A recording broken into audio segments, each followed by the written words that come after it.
5 సెకన్లలో మీ heart scanning పూర్తి చేసి 640 స్లైస్ సిటీ ఇప్పుడు మీ మెడికవర్ హాస్పిటల్స్ ఫైనాన్షియల్ డిస్ట్రిక్ట్ లో. వీక్షించేటువంటి ఐ డ్రీమ్ ప్రేక్షకులకి పరాభవనామ సంవత్సర ఉగాది శుభాకాంక్షలు. వాగర్థవివ సంపృక్తౌ వాగర్థ ప్రతిపత్తయే జగతః పితరౌ వందే పార్వతీ పరమేశ్వరౌ. ఆదిత్యాయ చ సోమాయ మంగళాయ బుధాయ చ గురుశుక్ర శనిభ్యశ్చ రాహవే కేతవే నమః. శృంగేరి జగద్గురు పీఠాధిపతులకి కంచి పీఠాధిపతులకి నమస్కారములు తెలియజేసుకుంటూ కార్యక్రమాన్ని ప్రారంభిద్దాం.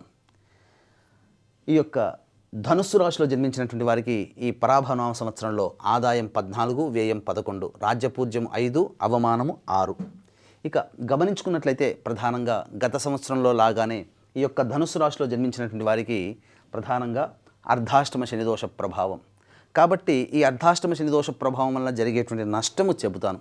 ముఖ్యంగా ధనుస్సుకి, వృశ్చికానికి, కర్కాటక, సింహానికి, మీన, మేషరాశిలో జన్మించినటువంటి వారికి శని కాస్త ఎక్కువగా ఇబ్బందులు పెట్టేటువంటి అవకాశం. ఎందుకంటే ప్రత్యక్ష శత్రువు, నైసర్గిక పాపి. ఇటువంటి ధనుసు రాశిలో జన్మించినటువంటి వారికి అర్ధాష్టమ శని ప్రభావం వలన ప్రధానంగా సామర్థ్యం మీద ప్రయత్నం చేయాలనే కోరిక, తపన ఉంటుంది. కానీ సామర్థ్యం మేర పని చేయలేకపోతారు. అది ప్రధానంగా నెగిటివ్. ఇక తదనంతరం గమనించుకున్నట్లయితే ఎంత గొప్పగా మనం ఎఫర్ట్స్ పెట్టినా ఆ ఎఫర్ట్స్కి తగ్గటువంటి ఫలితాన్ని పొందలేకపోవడం. మరీ ముఖ్యంగా ప్రతిదీ పోస్ట్పోన్మెంట్ చేసుకునే అవకాశం, చూద్దాంలే, తర్వాత చేద్దాంలే, ఇవి అర్ధాష్టమ శని దోష ప్రభావం వలన కలిగేటువంటి నష్టములు ఎక్కువగా ఉంటాయి. ఇది ఒక్కటి చాలు. ఈ యొక్క లక్షణాలు, 3 లక్షణాలు చాలు మన జీవితంలో ఏ ప్రయత్నం చేసినా ఆ ప్రయత్నము నత్తనడకన సాగడానికి.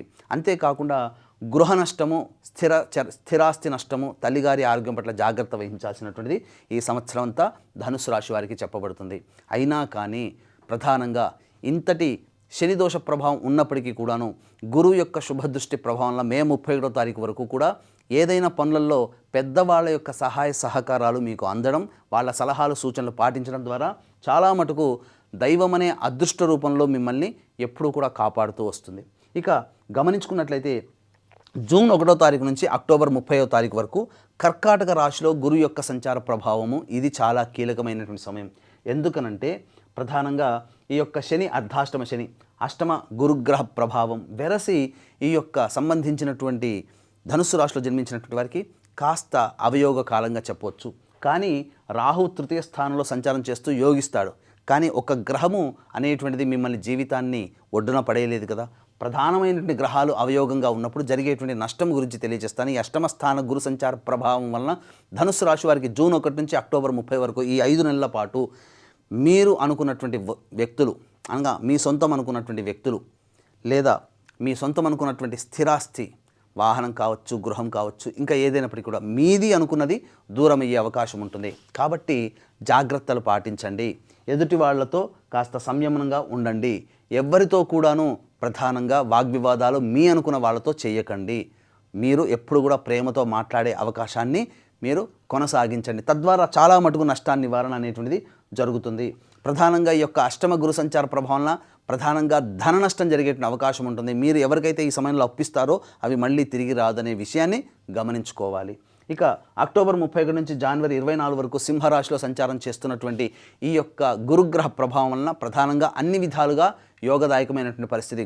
ఇక్కడ శని ఎంత అవయోగప్రదుడైనప్పటికీ కూడాను అక్టోబర్ 30 నుంచి జనవరి 24వ తారీఖు వరకు సింహరాశిలో సంచారం చేస్తున్నటువంటి గురువు యొక్క అనుగ్రహం. కానీ ఇక్కడ ప్రధానంగా డిసెంబర్ 5 నుంచి ఈ యొక్క కుటుంబ స్థానంలో రాహు సంచారం చేస్తూ ఉండడం, ప్రధానంగా దీనికి తోడు అప్పటి వరకు రాహు యోగిస్తూ ఉండడము, గురువు కొంతకాలం యోగిస్తుండడం. కానీ ఇక్కడ ప్రధానంగా చూసుకున్నట్లయితే శని, రాహు యొక్క ప్రభావము మరియు జనవరి 24 నుంచి మళ్ళీ కర్కాటకంలో సంచారం చేస్తున్నటువంటి ఈ కారణం చేత గురు యొక్క ప్రభావం వెరసి ప్రధానంగా ధనుస్సు రాశిలో జన్మించినటువంటి వారికి కొద్ది కాలం మాత్రమే అనుకూలమైనటువంటి కాలం, అనగా సాధారణమైనటువంటి ఫలితాలే యొక్క పరాభవనామ సంవత్సరంలో చవి చూస్తారు. కాబట్టి ఒక్కటి గుర్తుపెట్టుకోండి, ఎన్ని ఇబ్బందులు వచ్చినప్పటికీ కూడా సంకల్ప బలము, ఆత్మవిశ్వాసం అనేటువంటిది పోగొట్టుకోకుండా దైవానుగ్రహాన్ని మీ యొక్క అస్త్రముగా వాడుకుంటూ మీరు ముందడుగు వేస్తే ఈ ధనుసు రాశిలో ఈ గ్రహాలు పిపీలకాల లాంటివి ఎటువంటి ఇబ్బందులు వచ్చినా ఆ దైవం అనుగ్రహం మిమ్మల్ని ఎప్పుడు కూడా సదా కాపాడుతుంది. కాబట్టి ఎప్పుడు కూడా మీ ఇష్టదైవాన్ని, కులదైవాన్ని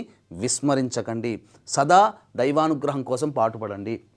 ఇక గమనించుకున్నట్లయితే ప్రధానంగా ఈ యొక్క సంబంధించినటువంటి ధనుస్సు రాశిలో జన్మించినటువంటి వారికి నిరుద్యోగస్తులు అనగా ఉద్యోగము ఎప్పుడు లభిస్తుంది.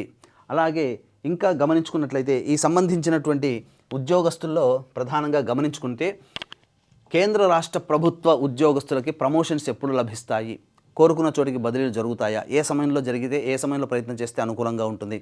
అన్నిటికంటే ముఖ్యంగా ప్రైవేట్ రంగంలో పనిచేస్తున్నటువంటి వాళ్ళు ప్రధానంగా వేరే సంస్థల్లోకి మారాలనుకుంటే ఏ సమయం అనుకూలంగా ఉంటుంది. ఇలా అనేక రకాలైనటువంటి స్థితిగతుల సంబంధించి చూసుకోవడం. మరీ ముఖ్యంగా కేంద్ర రాష్ట్ర ప్రభుత్వాలలో పనిచేసేటువంటి కాంట్రాక్టర్స్ ఎవరైతే ఉంటారో వాళ్ళకి బిల్స్ ఎప్పుడు శాంక్షన్ అవుతాయి ధనపరంగా, అలాగే కొత్త కాంట్రాక్ట్స్ని చేజిక్కించుకోవాలంటే ఏ సమయంలో మనం ప్రయత్నం చేయాలనే విషయాల గురించి క్లుప్తంగా తెలియజేస్తాను. కాబట్టి ప్రధానంగా ఈ యొక్క ధనుస్సు రాశిలో జన్మించినటువంటి వారికి ఈ సంవత్సరం 15 మే నుంచి 14 జూన్ వరకు ఉన్నటువంటి కాలం అద్భుతమైనటువంటి కాలంగా చెప్పవచ్చు.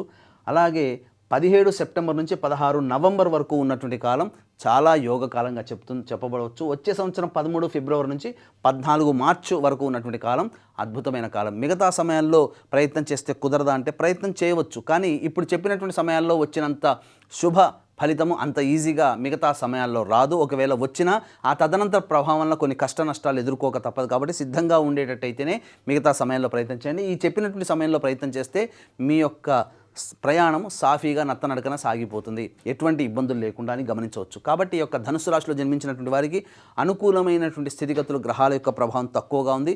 దీంతో పాటుగా 12 రాశిలో జన్మించినటువంటి వారికి మంచి చెడు ఏది జరగాలన్న నవగ్రహాల యొక్క అనుగ్రహం. కాబట్టి ఇట్టి నవగ్రహాల యొక్క సంపూర్ణ అనుగ్రహం అందరికీ అందించాలనే సదుద్దేశంతో మన పీఠం ఆధ్వర్యంలో ఏప్రిల్ 1వ తారీఖు రోజున చైత్ర పౌర్ణమి సందర్భంగా అత్యంత శీఘ్ర ఫలితాలను ఇచ్చేటువంటి హస్తానక్షత్రం ఉన్నటువంటి రోజున సాయంకాలం 6 గంటలకి నవగ్రహ పాశుపత మంత్రహోమంతో పాటుగా ఆరోగ్యం కోసం మృత్యుంజయ హోమము, సర్వకార్య జయసిద్ధికి రుద్రహోమము, సుదర్శన హోమంతో పాటుగా ఉద్యోగ వ్యాపారాభివృద్ధి, దాంపత్య వివాహ ప్రాప్తి కోసమై లక్ష్మీ మూలమంత్ర సంపుటిత లక్ష్మీ సూక్త హోమాన్ని జరిపించి శక్తిపాతము చేసినటువంటి కరుంగలి మాల ఇవ్వడం జరుగుతుంది. అవకాశం ఉన్నటువంటి వాళ్ళు ఈ యొక్క కార్యక్రమంలో ఏప్రిల్ 1వ తారీఖు రోజున సాయంకాలం మధ్యాహ్నం 3 గంటల లోపల ఈ యొక్క కార్యక్రమంలో స్క్రీన్పై కనిపిస్తున్న నెంబర్కి కాంటాక్ట్ చేసి నమోదు చేసుకోవచ్చు.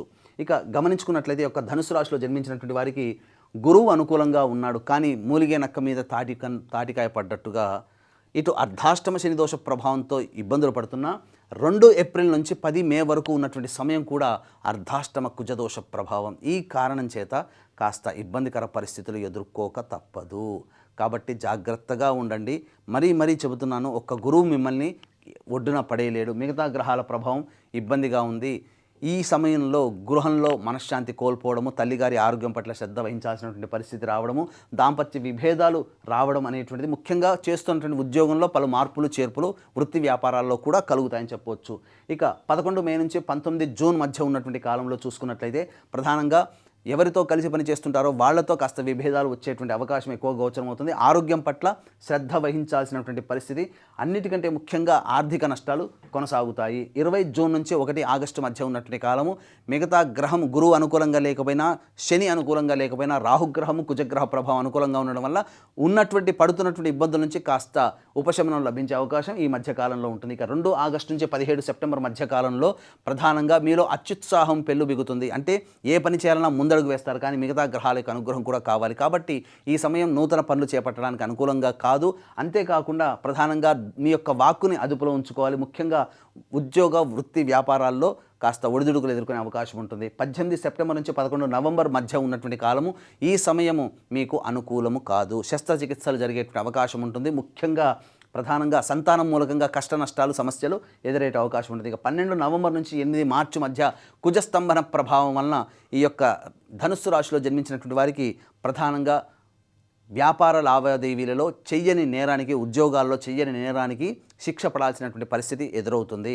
సస్పెండ్ అయ్యేటువంటి అవకాశాలు ఉద్యోగస్తులకి అవకాశం ఉంటుంది.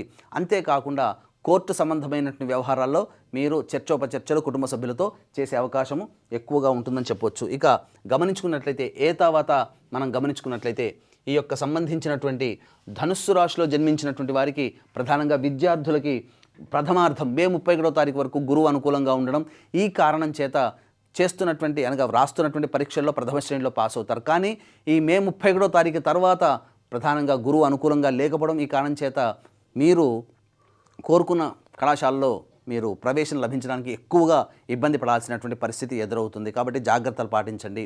అలాగే ఈ యొక్క రాశిలో జన్మించినటువంటి వారికి రాజకీయ నాయకులకి మంచి పదవిలు లభించేటువంటి అవకాశం ఉంటుంది. ముఖ్యంగా ఏ ఎన్నికల్లో పోటీ చేసినా నామినేటెడ్ పోస్ట్ అయినా కానీ మీకు లభించే అవకాశం గోచరమవుతుంది. ఇక ముఖ్యంగా సినీ కళారంగంలో 24 ఫ్రేమ్స్లో, అలాగే electronic and printing media, social media రంగంలో పనిచేస్తున్నటువంటి వాళ్ళకి డిసెంబర్ 5వ తారీఖు వరకు సంపూర్ణ యోగ కాలంగా చెప్పొచ్చు. అన్ని విధాలుగా మీకు అనుకూలంగా ఉంటుంది. మంచి పాత్రలు లభించడం, మంచి అడ్వాన్స్తో కూడుకున్నటువంటి మీరు సెలెక్ట్ కావడము, అలాగే మీ అవార్డులు సొంతం చేసుకోవడం అనేటువంటిది ఉంటుంది. కానీ వచ్చే సంవత్సరం జనవరి, ఫిబ్రవరి, మార్చి ఈ 3 నెలల్లో ప్రజాదరణతో కూడుకున్నటువంటి స్థితిలో మీరు ఉన్నత స్థానంలో ఉంటారని చెప్పవచ్చు. ఇక ఈ రాశిలో జన్మించినటువంటి రైతులు మరియు కౌలుదారులు ఎవరైతే ఉంటారో వాళ్ళకి 2 పంటలు కూడాను సాధారణమైనటువంటి ఫలితాలు వస్తాయి. రుణం నుంచి విముక్తులు అవుతారు. అది అన్ని విధాలుగా సంతోషకరంగానే ఉంటారని చెప్పవచ్చు. ఇక ముఖ్యంగా గమనించుకున్నట్లయితే ఈ యొక్క రాశిలో జన్మించినటువంటి వారికి మే 31వ తారీఖు వరకు చేసేటువంటి వివాహ ప్రయత్నాలన్నీ కూడా కలిసి వచ్చి ఆనందకరంగా కొత్త జీవితంలో అడుగు పెడతారని చెప్పవచ్చు. ఇక ఈ సంబంధించినటువంటిది అందరికీ ఎదురు చూసేటువంటిది ఎప్పుడు మాకు గృహం అనేటువంటి సొంత ఇంటి కల నెరవేరబోతుంది అనేటువంటి విషయము.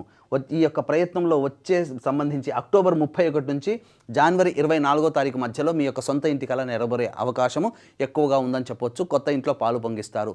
ఇక సంతానపరంగా మంచి శుభవార్త అనేటువంటిది మే 31 లోపల వినే అవకాశం గోచరమవుతుంది. ఇక ముఖ్యంగా గమనించుకున్నట్లయితే ఈ రాశిలో జన్మించినటువంటి స్త్రీలకి గౌరవ మర్యాదలకి లోటు ఉండదు. కాకపోతే ఆరోగ్యం పట్ల శ్రద్ధ వహించాల్సినటువంటి పరిస్థితి, శస్త్రచికిత్సలు జరిగే అవకాశం ఉంటుంది. మీ పేరుకు తగ్గినటువంటి కీర్తి ప్రతిష్టలు మీకు పెరుగుతాయి. తద్వారా అన్ని విధాలుగా కుటుంబంలో ఇంటా బయట అన్ని విధాలుగా మంచిగా జరిగే అవకాశం ఉంటుంది. కాకపోతే ఉద్యోగం చేస్తున్నటువంటి మహిళలు ఎవరైతే ఉన్నారో వాళ్ళకి కాస్త ఇబ్బందికర పరిస్థితులు, సస్పెండ్ అయ్యేటువంటి అవకాశాలు కొన్ని సమయాలు కీలకంగా మారుతాయి. కాబట్టి ఎవరిని గుడ్డిగా నమ్మకండి. అన్ని విధాలుగా ఆనందదాయకంగా ఉండడానికి ప్రయత్నం చేయండి. ఫైనాన్స్ రంగంలో ఉన్నటువంటి మహిళలు కాస్త జాగ్రత్తగా పాటించాలి. కొన్ని ఇబ్బందికర పరిస్థితులు అనేటివి ఎదురయ్యే అవకాశం ఉంటుంది.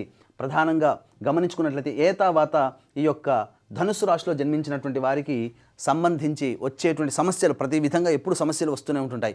ఈ సమస్యలు పరిష్కారం అవ్వాలి అనంటే ప్రధానంగా మీ ఇంటికి తూర్పు దిక్కులో ఉన్నటువంటి విష్ణు ఆలయము మరియు శివాలయానికి చేరుకొని ఆ దేవాలయంలో అర్చన, అభిషేకాదులు జరిపించండి. తప్పకుండా మీ సమస్య 3 రోజులు కంటిన్యూస్గా చేయండి. ఆ సమస్య పరిష్కారం అవుతుంది.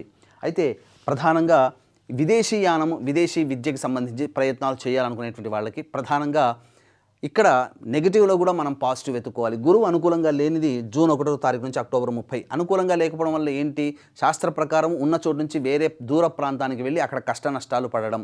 కాబట్టి ఈ కాలానికి దూర ప్రాంతానికి వెళ్ళడమే అది యోగంగా. కాబట్టి జూన్ 1 నుంచి అక్టోబర్ 30 మధ్య కాలంలో మీరు కనుక విదేశీయానానికి, విదేశీ విద్యకు, ఉద్యోగానికి ప్రయత్నం చేస్తే H1B వీసాలు శాంక్షన్ అవ్వడం అన్ని విధాలుగా ఉంటుంది. అక్కడ ఉద్యోగంలో పనిచేసేటువంటి వాళ్ళు ప్రధానంగా మీరు కాంట్రాక్ట్స్ మళ్ళీ రెన్యువల్ అయ్యేటువంటి అవకాశము యోగకాలము అని ఆ విధంగా చెప్పవచ్చు. ఇక ప్రధానంగా గమనించుకున్నట్లయితే ఈ యొక్క మన పీఠం ఆధ్వర్యంలో జరిగేటువంటి ఏప్రిల్ 1వ తారీఖు రోజున జరిగేటువంటి సర్వదోష నివారణ పూజల హోమాలలో పాల్గొని కరుంగలి మాలను సొంతం చేసుకోవడం ద్వారా ఈ సంవత్సరం అంతా ఆ యొక్క దోష ప్రభావం జరిపించుకోవడం ద్వారా దైవానుగ్రహం ఈ సంవత్సరం పాటు అంతా మీకు అంతా ఉండి మీరు అన్ని విధాలుగా కోరుకున్నటువంటి స్థానంలో ఉండాలని కోరుకుంటూ సర్వం శ్రీ ఉమామహేశ్వర పరబ్రహ్మార్పణమస్తు.